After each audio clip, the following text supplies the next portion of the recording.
करं वन्दे स्वभक्तप्रियम् वन्दे लक्ष्मणसंयुतं रघुवरं भूपालचूडामणिं वन्दे ब्रह्मपरात्परं गुणमयं श्रेयस्करं शाश्वतम् यत्पादपङ्कजरजाश्रुतभिर्निमृग्यं यन्नाभिपङ्कजभवा मलासनश्च यन्नामसाररसिको भगवान् पुरारी रामचन्द्रमनिशं हृदि भावयामि रामचन्द्रमनिशं हृदि भावयामि।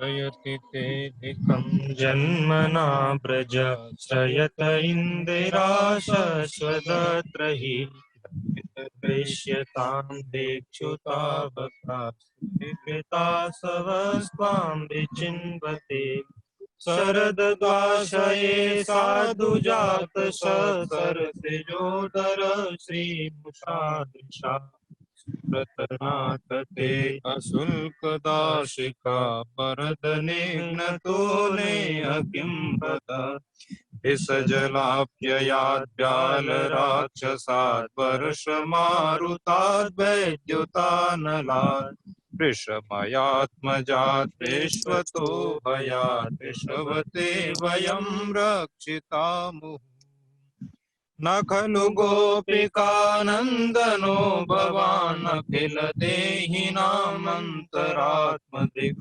विघ्नसाधितो विश्वगुप्तये सखौ देयिवान् सात्वतां भुवि विरचिता वयं वृष्णिदुर्यते चरणमीयुषां संसृतेर्भयात् करसरोरुहं कान्तकामदं शिरसि देहिना श्रीकरग्रहम् व्रजजनार्तिहन् वीरयोषितां निजजनस्मय ध्वंसनस्मित भज सखे भवत्किङ्करीष्मनो जलरुहाननं चारुदर्शय प्रणतदेहिनां पापकर्षणं तृणचरानुगं श्रीनिकेतनम् फणिफणार्पितं ते पदाम्बुजं कृणुकुचे सुना कृन्दिरक्षयम् मधुरया गिरा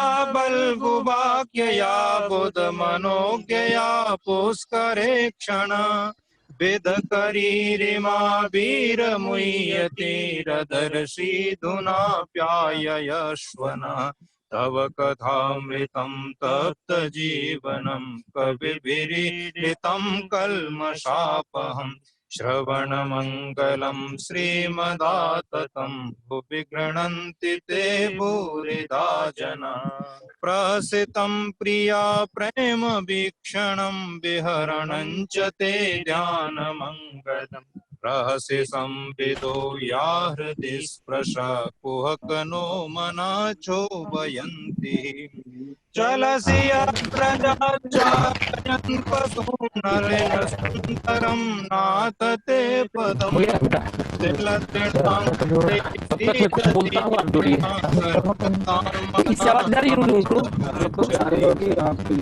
परीक्षये नीलकुन्तलै वनरुहाननं बिभ्रदावृतं घनरजस्वलं दर्शयन् स्मरं अलग चीज है।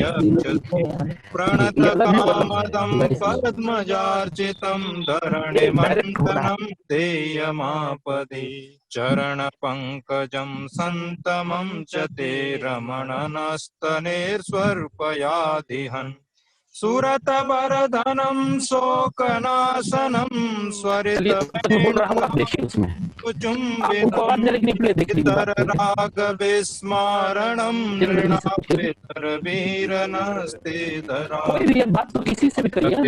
भवानानिकाननं त्रुटिर्युगायते लेट मत करिए, उनको आवाज जाएगी खोलेगा, बात तो करिए। श्रीमुखं च ते सर्वगिरी आप आगे बैठिए। सुतान् भया भ्रातृबान्धवान् मूकं करोति वाचालं पंगुं लङ्घयते गिरिं यत्कृपातमहं वन्दे परमानन्दमाधवम्। तव योषिता तस्त्यजैर्निशि रहसि संविदं अद्य वीक्षयोदयं सम्पूर्णे विश्वे प्रपदिताननं संस्कृतदिवसः सम्मान्यते पूज्यते भवन्तः सर्वेपि जानन्ति एव। अतः अस्मिन् दिने भवतां समेषां कृते अस्माकं शुभकामना। अहमस्मि इदानीम् अद्य संस्कृतगंगायां नैके कार्यक्रमाः प्रत्याह निदेशकाः सर्वज्ञ भूषणवर्याः अच्छा दिख नहीं रहे हैं। सम्यक् अयं दिवसः अनुष्ठितः महान् प्रमोदः वर्तते। अस्मिन् दिवसे संस्कृतस्य कृते विशिष्य संस्कृतशास्त्राणां कृते अस्माभिः किं करणीयं किं वा न करणीयम् एतादृशः संकल्पः अवश्यं विधेयः। तथापि संपूर्णं भारतम् अमुं दिवसं सम्यक् अनुसरति पालयति इति महत् प्रमोदस्थानम्। हो गया। हाँ?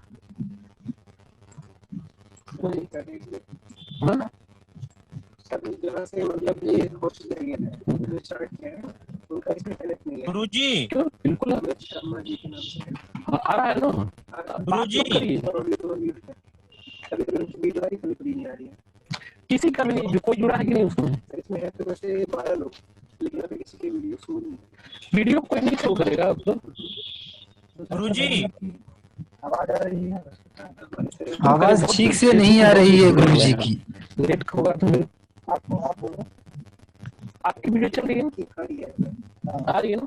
चलिए ठीक है, चलते हैं। आज फेसबुक से सुन लेंगे। गुरुजी की आवाज ठीक से नहीं आ रही है जूम पे। अच्छा है, आप भी सुनिए सर्वज्ञ जी।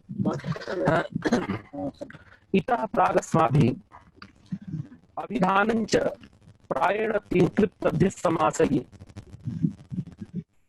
एतत् सर्वम् अधीतम्। अत्र एकः नूतनः विषयः इदानीम् आरभ्यते। यथा भट्टोजीदीक्षितेन उक्तमासीत् अभिधानं च प्रायेण तीर्थकृत तद्धितसमासैः। भाष्यकृता अत्र परिगणने प्रायेण इति पदं न दत्तम्, किन्तु सर्वादौ वामनेन प्रायेण इति पदं दत्तं वर्तते। एवञ्च स्वरूपम् इदानीं भवति अभिधानं च प्रायेण किंकृत तद्धित समासैः। यदा उच्यते अयं देवदत्तः प्रायेण विद्यालयं गच्छति, प्रायेण इत्यस्य सर्वदा इत्यर्थो न भवति। प्रायेण इत्यस्य आधिक्येन प्राचुर्येण अयं विद्यालयं गच्छति। आधिक्येन इति उच्यमाने यदा कदा विद्यालयं न गच्छति इत्यर्थः प्रतीयते। तद्वदेव कर्माधिकारकाणाम् अभिधानं किंकृत तद्धित समासैः प्रायेण भवति, अर्थात आधिक्येन भवति, अर्थात सर्वदा एभिरेव अभिधानम् इति न अन्येनापि अभिधानं भवति इति ज्ञायते। तत्र तिङा अभिधानस्य उदाहरणं हरिः सेव्यते, कृता अभिधानस्य उदाहरणं लक्ष्म्या सेवितः, तद्धितेन अभिधानस्य उदाहरणम् अस्माभिः तत्र दृष्टमस्ति। किं दृष्टं? यथा सत्यः अश्वः इत्यादौ समासेन अभिधानं प्राप्तानन्दः इत्यत्र अभिधानम् अस्माभिः दृष्टम्। एवञ्च चतुर्णाम् उदाहरणानि भट्टोजिदीक्षितेन पूर्वं दत्तानि सन्ति। इदानीम् अस्मिन् वाक्ये प्रायेण इति यत् पदं प्रोक्तं तस्य फलं वक्तुम् इच्छति, फलं वक्तुं यतते। अर्थात् प्रायेण एधि अभिधानं क्वचित् क्वचित् अन्येनापि अभिधानं भवति। तर्हि केन अभिधानम् इति जिज्ञासा जायते। अतः उक्तं क्वचित् निपातेनाप्यभिधानम्। अर्थात् कर्माधिकारकाणां क्वचित् क्वचित् निपातेनाप्यभिधानं जायते। उदाहरणम् इदानीं वक्ति यथा बीसवृक्षोऽपि संवर्ध्य स्वयं छेतुम् असाम्प्रतम्। इदं वाक्यं कुमारसम्भव काव्यस्य द्वितीय सर्गस्य अंशभूतं वर्तते। इदं वाक्यं तावत् ब्रह्मणः मुखात् उक्तं वर्तते। ब्रह्मा तावत् देवगणान् अधिकृत्य तारकासुर विषये वदति। किं वदति? बीसवृक्षोऽपि संवर्ध्य स्वयं छेतुम् असाम्प्रतम्।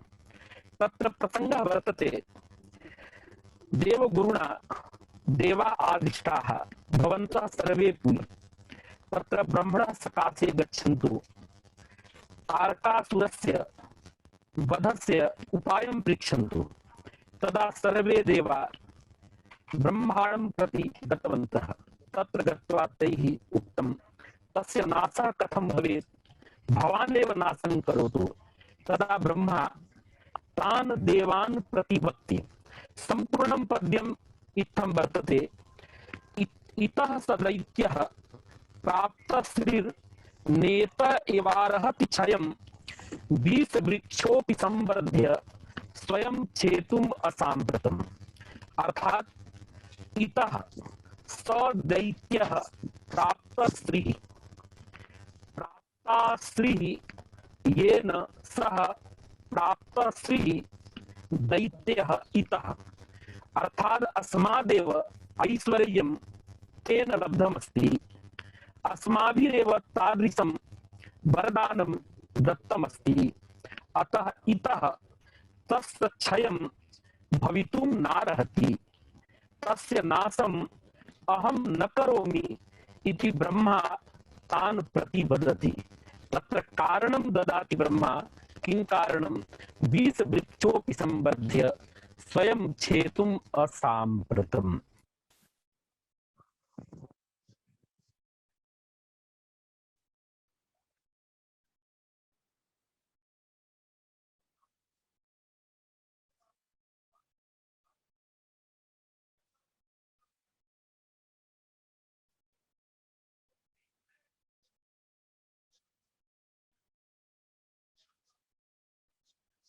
वर्तते तत्र कश्चन शिवस्य अंशः सेना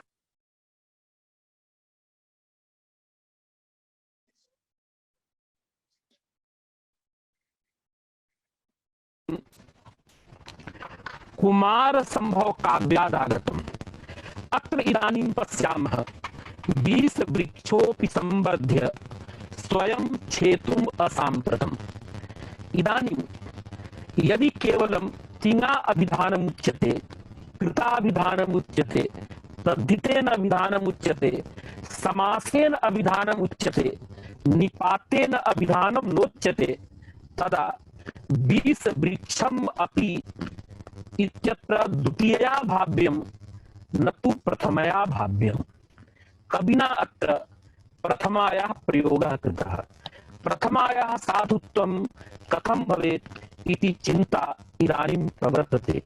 एतावता वामनः, भट्टोजिदीक्षितः इमे सर्वे प्राचीनाः वैयाकरणाः निपातेनापि कर्माधिकारकाणाम् अभिधानं वदन्ति।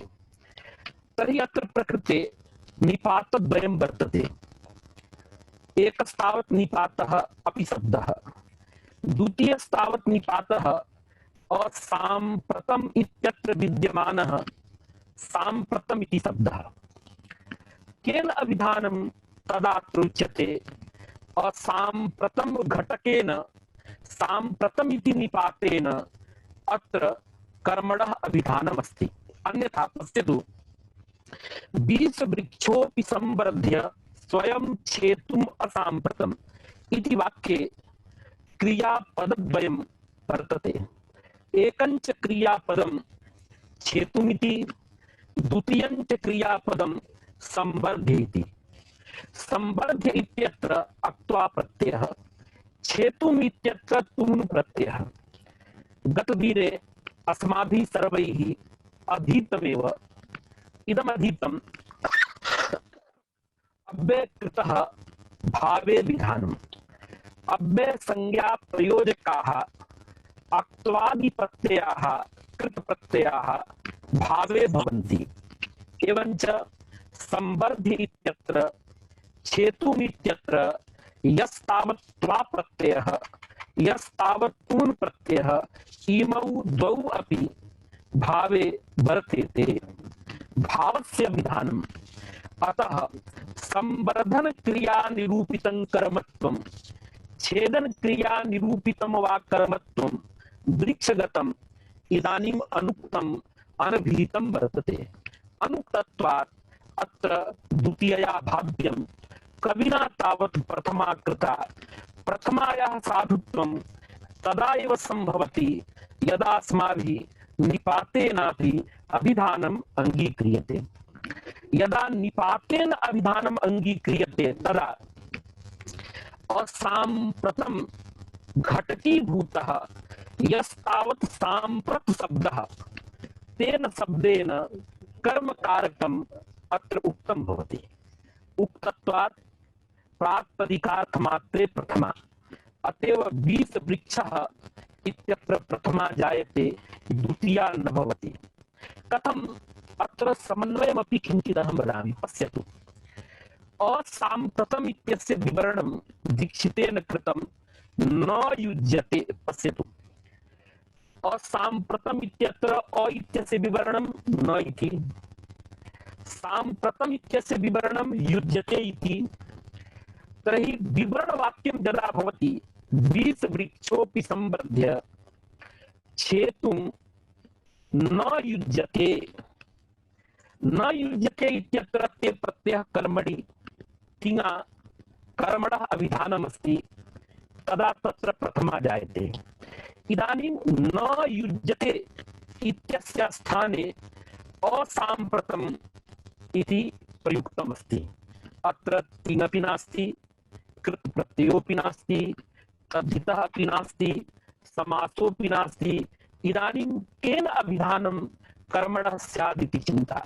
तदा अत्र उच्यते साम्प्रत शब्दः निपातः, तेन निपातेन अत्र कर्मणः अभिधानम्, अतएव अत्र द्वितीया भवति इति प्राचीनाः वदन्ति। एका अपरापि चिन्ता पाणिनीय प्रदीप नामके ग्रन्थे अस्माभिः दृष्टा। तां चिन्ताम् अहं श्रावयामि। तत्र ते उक्तवन्तः भो अत्र निपातद्वयं वर्तते। अपि शब्दः साम्प्रत शब्दश्च, अनयोः द्वयोः निपातयोर्मध्ये केन कर्मणः अभिधानम् इति कथं भवता निश्चयः विधीयते। यथा तत्र साम्प्रत शब्देन अभिधानं तद्वत् अपि शब्देनापि अभिधानं वक्तुं शक्यते। तदा तत्र उक्तवन्तः अपि शब्देन कर्मणः अभिधानं क्वापि न दृष्टम्। यदि अपि शब्देनापि कर्मणः अभिधानं स्यात् तदा चैत्रः ग्रामम् अपि गच्छति। अत्र ग्रामम् अपि इत्यत्रापि द्वितीया न स्यात्, अपि न उक्तत्वात् कर्मणः, किन्तु अपि घटते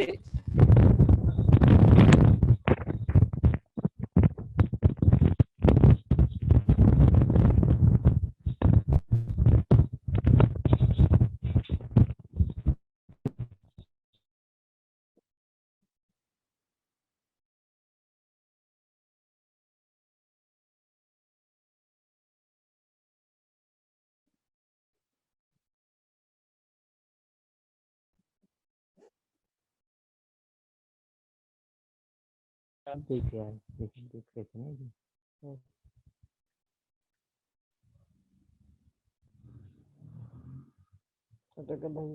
हम्म।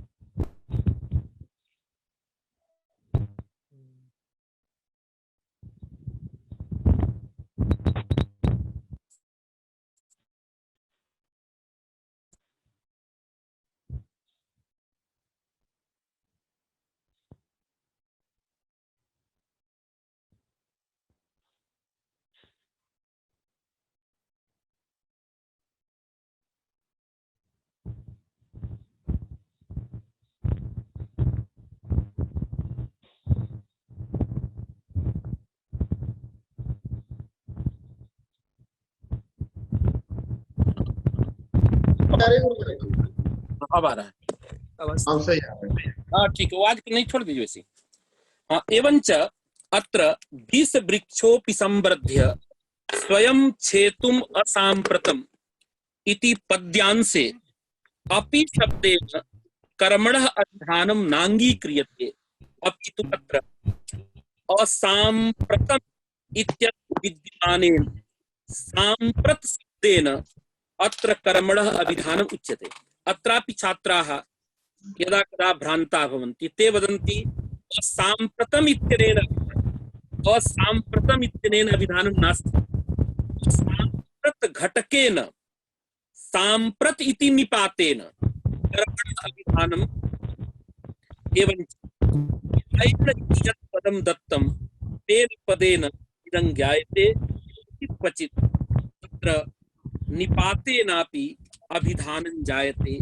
अन्यान्यपि उदाहरणानि प्राप्यन्ते, यथा माघ काव्ये नारद इत्यबोधि सः कृष्णः नारद इति अबोधि। अत्रापि नारदम इति भवेत्, कर्मणि द्वितीया भवेत्, किन्तु इति शब्दः कर्मकारकं ब्रूते। इति शब्देन निपातेन कर्मणः उक्तत्वात् तत्र कर्मवाचकात् नारद प्रातिपदिकात् प्रथमा एव जायते इति प्राचीनाः वैयाकरणाः भट्टोजी दीक्षित प्रभृतयः वदन्ति। अत्र तदेव अत्र वदति, पूर्वं ग्रन्थं पठामः अनन्तरं खण्डनं पठामः। अत्यन्तं रुचिकरः अयं विषयः, लोकोपकारी अयं विषयः। तदेव वदति यदुक्तं प्रायेण इति तस्य फलम् आह क्वचिदिति। अर्थात तत्र अभिधानं च प्रायेण किंकृत तद्धित समासैः इत्यत्र प्रायेण इति यदुक्तं तस्य फलं वर्तते क्वचित् क्वचित् निपातेनाप्यभिधानं जायते। अतएव तत्र कालिदास प्रणीते काव्ये 20 वृक्षोपि संवर्ध्य स्वयं छेतुम असाम्प्रतम इत्यत्र कर्मणः उक्तत्वात् कर्मणि प्रथमा विभक्तिर्जायते।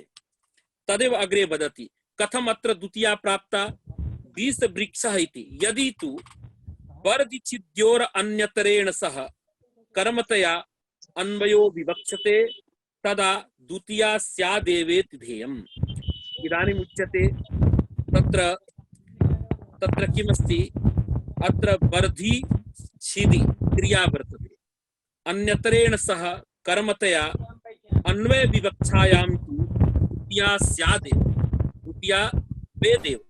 अतः अत्र निपातेन अभिधानम् उच्यते प्राचीनैः। अत्र एकः विषयः पूर्वम् उच्यते, अनन्तरं ग्रन्थं पठामः यत्र अस्माकं सर्वेषाम् उपयोगिता अस्ति। यथा मया प्रतिपादितं प्राचीनैस्तावत् किं क्रियते, अत्र निपातेन अभिधानम् उच्यते, किन्तु नव्याः वदन्ति निपातेन अभिधान स्वीकारे मानं नास्ति, प्रमाणं नास्ति। तर्हि इदानीं प्रश्नः भवति, यदि निपातेन अभिधानं नाङ्गीक्रियते तदा 20 वृक्षोपि इत्यत्र कथं प्रथमा इति जिज्ञासा जायते। तस्यां जिज्ञासायां सत्यां नागेशः वदति, भो अत्र छेतुम् इत्यत्र तुमुन् प्रत्ययः वर्तते, तुमुन् प्रत्यय केन क्रियते भवता इति प्रश्नः। तत्र मुख्यं सूत्रमस्ति तुमुन् रबुलौ क्रियायां क्रियार्थायां। अस्य अर्थः भवता ज्ञायते। क्रियार्थायां क्रियायां सत्यां। क्रियार्थात् क्रिया इत्यस्य अर्थः भवति क्रिया फलिका क्रिया यदा भवति, एकस्याः क्रियायाः अपरा क्रिया यदा फलं भवति, तादृश क्रिया बोधकं पदं यदि उपपदं तदा तुमुन् प्रत्ययः। अस्य उदाहरणं भोक्तुं याति। भोक्तुं याति इत्यत्र पश्यतु, एका क्रिया भुजि क्रिया, अपरा क्रिया गमन क्रिया, अतः फलात्मिका क्रिया भुजि क्रिया वर्तते। भुजि क्रिया तावत् फलं गमन क्रियायाः फलं वर्तते। एवंच क्रिया अर्थः फलं यस्याः क्रियायाः तादृशी क्रिया भवति गमन क्रिया, तदवाचकं पदं याति पदं तद उपपदं चेत् तदा तत्र फलात्मिका या क्रिया तदवाचकात् धातोः तुमुन् प्रत्ययः भवति। प्रकृते तादृशी काचित् क्रिया नास्ति। क्रियार्था अन्या क्रिया अत्र नैव प्रयुक्ता, अतः तेन सूत्रेण अत्र तुमुन् प्रत्ययः वक्तुं न शक्यते। अतः तुमुन् णवुलौ क्रियायां क्रियार्थायाम् इति सूत्रेण यथा भोक्तुं याति इत्यत्र तुमुन् प्रत्ययः, तदवत् विषवृक्षोऽपि संवर्ध्य छेतुम् असाम्प्रतम् इत्यत्र तुमुन् प्रत्ययः भवितुं नार्हति। इदानीम् अपरम् एकं सूत्रमस्ति तुमुन् विधायकं। किं सूत्रं? तत्र बृहत् सूत्रं वर्तते। सक धृस ज्ञा ग्ला इत्यादि सूत्रमस्ति।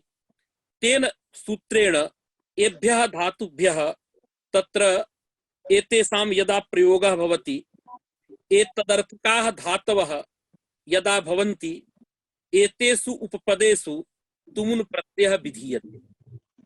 तादृशः अपि धातुः अत्र परिगणिताः ये धातवः, तेषां मध्ये यः कश्चनपि धातुः लिखितः स धातुः प्रकृते नास्ति।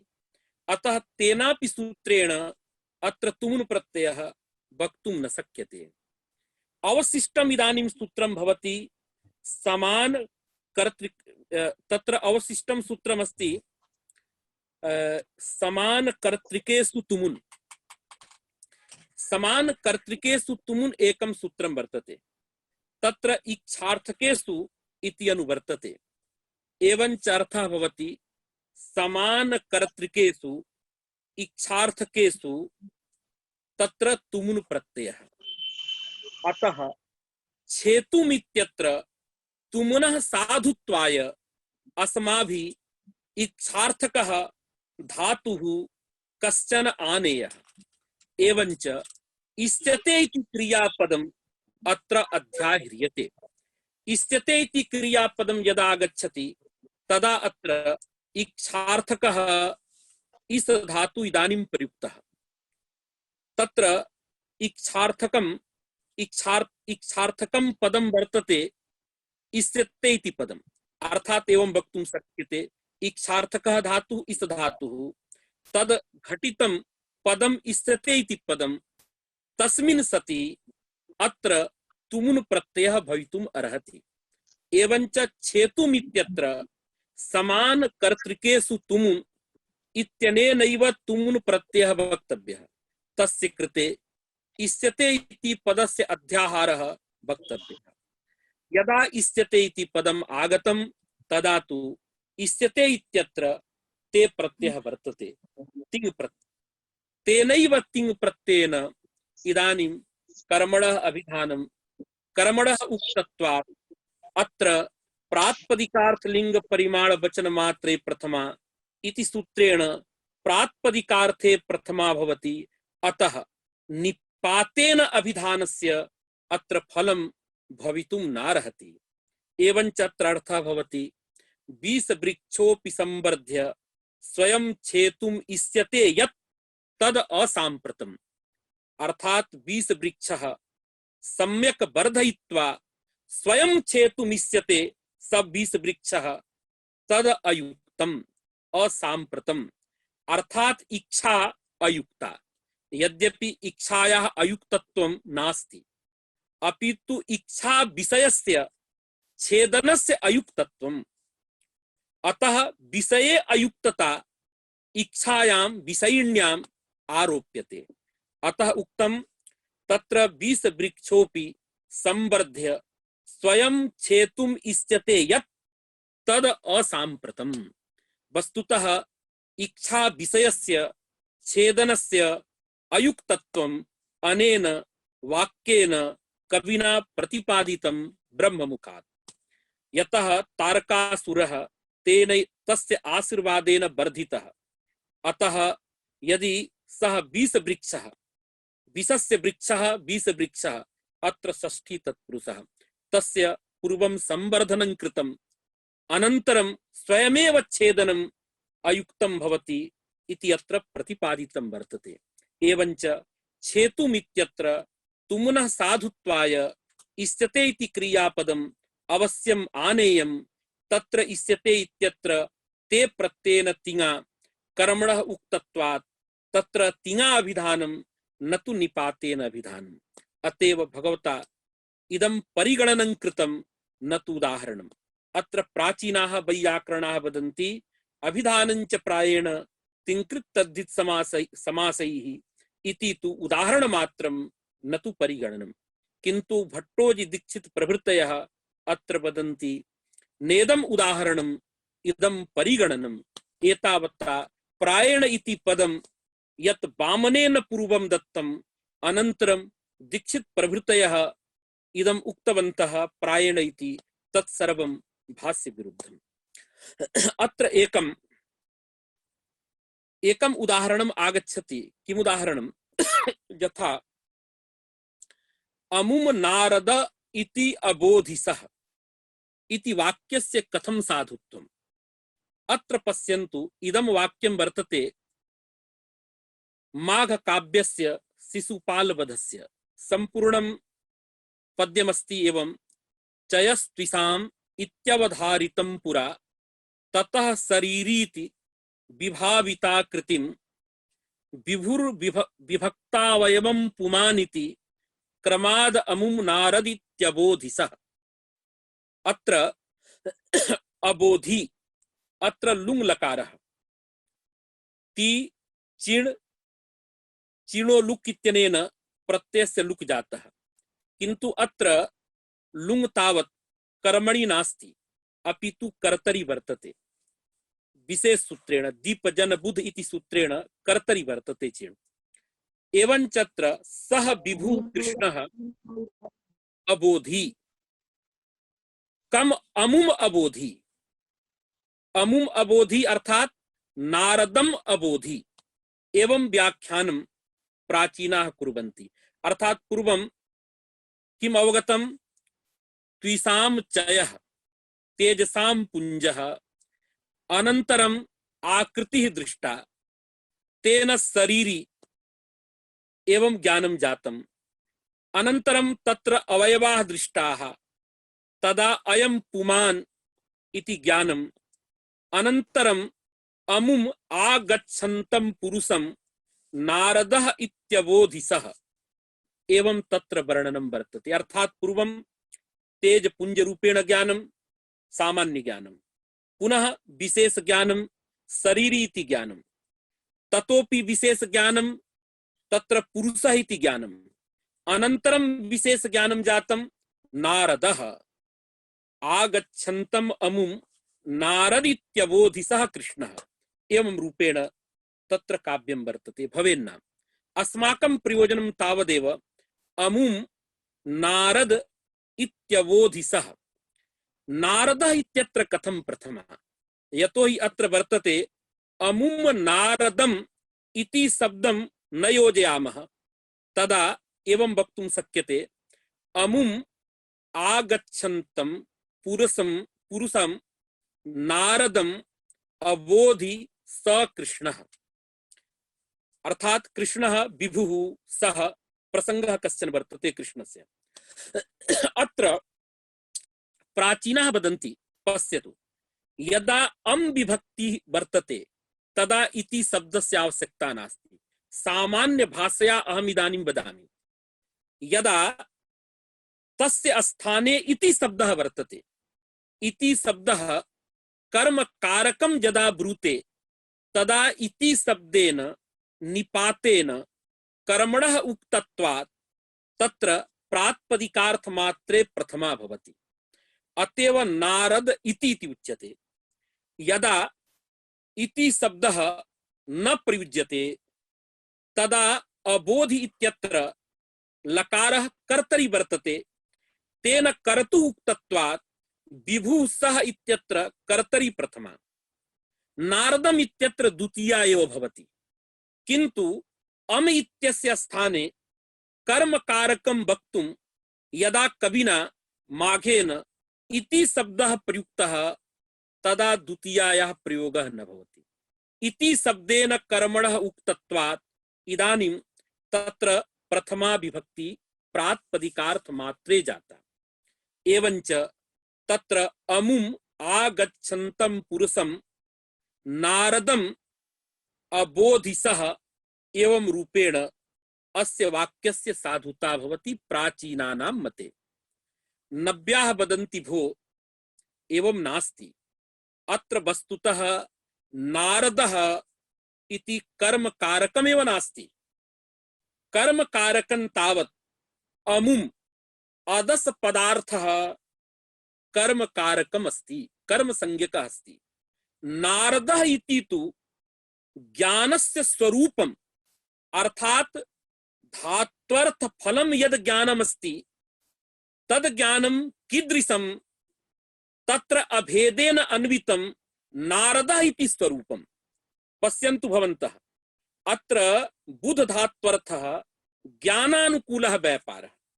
तत्र ज्ञानं सामान्यं, किन्तु इदानीं ज्ञानं कीदृशं तत्र अभेदेन विशेषणं नारदः इति। नारदः इत्याकारकं ज्ञानम्, अर्थात नारदः इति धात्वर्थ फलम न तु फलाश्रयः। अत्र फलाश्रयस्तावत् अदस् पदार्थः। अमुम अत्र पश्यतु कथम अन्वयः भवति। तत्र आगच्छन्तं पुरुषं पुरुष विषये नारदः इत्याकारकं ज्ञानम्, अर्थात बुध धात्वर्थः यह व्यापारः तादृश व्यापार जन्यं फलमस्ति ज्ञानम्। तच्च ज्ञानं कीदृशं कथम रूपं तदा उच्यते नारदः इति रूपम्। तादृशस्य ज्ञानस्य आश्रयः अदस् पदार्थः, फलाश्रयः। नारदः इति तु ज्ञानस्वरूपं फलस्वरूपं न तु फलाश्रयः। एतावता तत्र फलाश्रयस्य अदस् पदार्थस्य कर्मत्वेपि नारदः इत्यस्य कर्मत्वमेव नास्ति, अपितु फलत्वमस्ति, न तु फलाश्रयत्वम्। एतावता अत्र कर्म संज्ञा नास्ति। कर्म संज्ञा नास्ति तदा द्वितीया न भवति, अत्र प्रथमा एव भवति। किन्तु अत्र एका जिज्ञासा भवति भवेन्नाम, कृष्णस्य यद् ज्ञानं जातं तस्य ज्ञानस्य अभिलापः नारदः इति प्रथमान्तेन पदेन क्रियते। अर्थात नारदः इत्याकारकं ज्ञानं जातं, तच्च तत्र प्रथमान्तमस्ति इति सत्यं। फलाश्रयः नास्ति, अपितु ज्ञान रूपमेव फल रूपमेव। किन्तु अस्तोकं पचत इत्यत्र यथा फलमपि फलाश्रयः भवति। पचत इत्यत्र पच धात्वर्थः विक्लित्यनुकूलो व्यापारः। तर्हि विक्लित्याश्रयस्य तण्डुलस्य यथा कर्म संज्ञा भवति तद्वाचका द्वितीया यथा भवति, तथैव विक्लित्तिरपि व्यपदेशीवद् भावेन विक्लित्याश्रयः, अर्थात फलमपि फलाश्रयः, फलस्यापि कर्म संज्ञा भवति। अतः तत्र अभेदेन अन्वितं यद्यद् भवति तत्र द्वितीया भवति। शोभनं पचति अस्तोकं पचति। तद्वदेव नारदः इत्याकारकं ज्ञानं जातं। ज्ञानं तावत् फलम्, ज्ञानस्वरूपमस्ति नारदः, तर्हि फलमपि फलाश्रयः। अतः नारदः इत्यस्यापि कर्म संज्ञा त्वस्तेव, फलस्यापि फलाश्रयत्वादितृत्या। अतः पुनरपि अत्र द्वितीया भाव्यं। कथम अत्र द्वितीया न भवति तदा उच्यते अत्र यत् फलमस्ति नारदः इत्याकारकं प्रथमान्तं प्रथमान्तेन शब्देन अभिलप्यमानं ज्ञानं तावत् फलम्।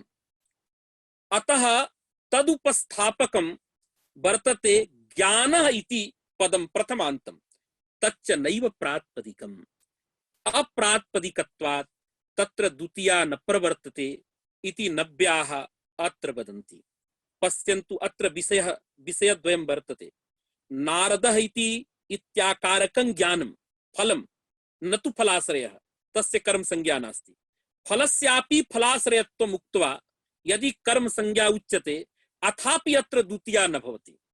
तत्र कर्मोपस्थापकम् अर्थात फलोपस्थापकं नारदः इति प्रथमान्तं स्वरूपं तस्य अप्रातिपदिकत्वात् द्वितीया विभक्तिर्न भवति इति नव्याः वदन्ति। एतावता इति शब्देन अभिधानस्य तत्र आवश्यकता नास्ति। एवञ्च अत्र शाब्दबोधः भवति। अदस पदार्थ कर्मकं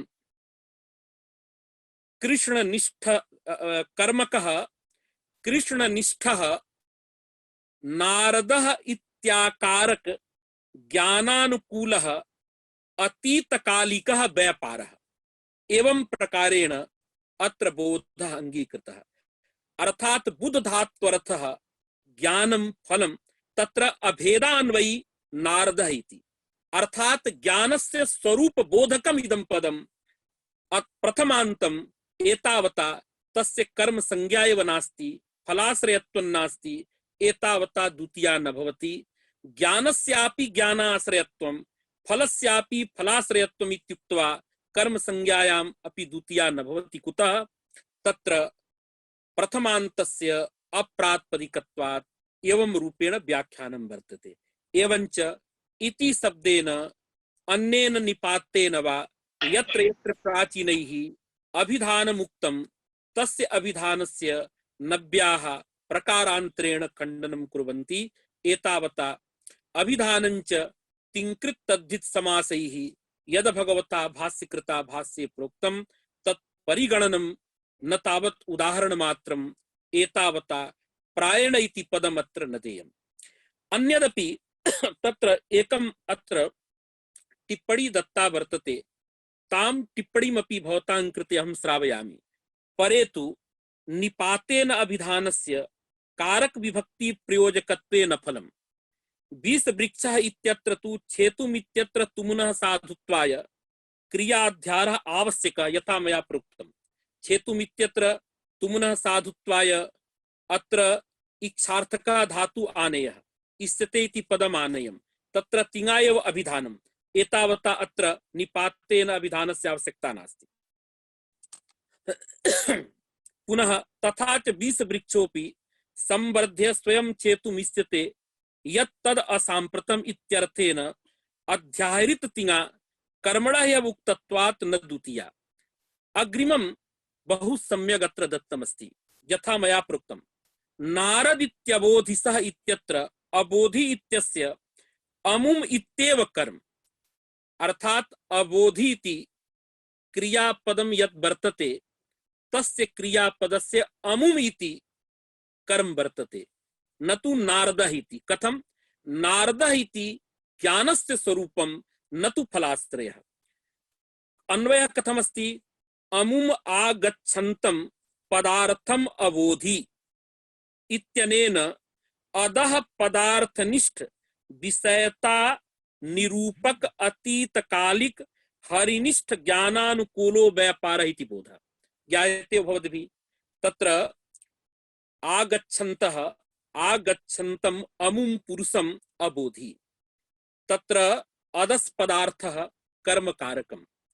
अतः अदस् पदार्थनिष्ठ विषयता निरूपकं यद ज्ञानं तादृश ज्ञान जनकः हरिनिष्ठः कृष्णनिष्ठः अतीतकालिकः भूतकालिकः व्यापारः इति अन्वयः। एवञ्च अत्र धात्वर्थः यः फलं यत् फलं ज्ञान रूपं तादृशस्य ज्ञान रूपस्य फलस्य आश्रयः अत्र वर्तते अदस् पदार्थः। तस्य कर्म संज्ञायां तस्य अनुक्तत्वात् तदवाचकात् द्वितीयायां सत्यां अमुम अबोधिसः अमुम इति रूपम्। इदानीं तत्र कृष्णस्य यद् ज्ञानं तद् ज्ञानं कीदृशं तदा वदति नारद इति ज्ञानम्। अर्थात फलस्य स्वरूपमिदं न तु फलस्य आश्रयः। फलाश्रयः नास्ति तदा कर्म संज्ञा नास्ति, अतएव द्वितीया नास्ति इति पूर्वम् उक्तम्। अनन्तरं पूर्वपक्षिणा उक्तं भो ज्ञानं यदि फलं तत्स्वरूपं नारदः इति तदा फलमपि फलाश्रयः पुनरपि कर्म संज्ञा यथा स्तोकं पचति इत्यत्र भवति तदा उच्यते यद्यपि तथा कर्मत्वमस्ति किन्तु तदुपस्थापकं प्रातिपदिकं नास्ति, अपितु ज्ञानस्वरूपमस्ति नारदः इत्याकारकम्।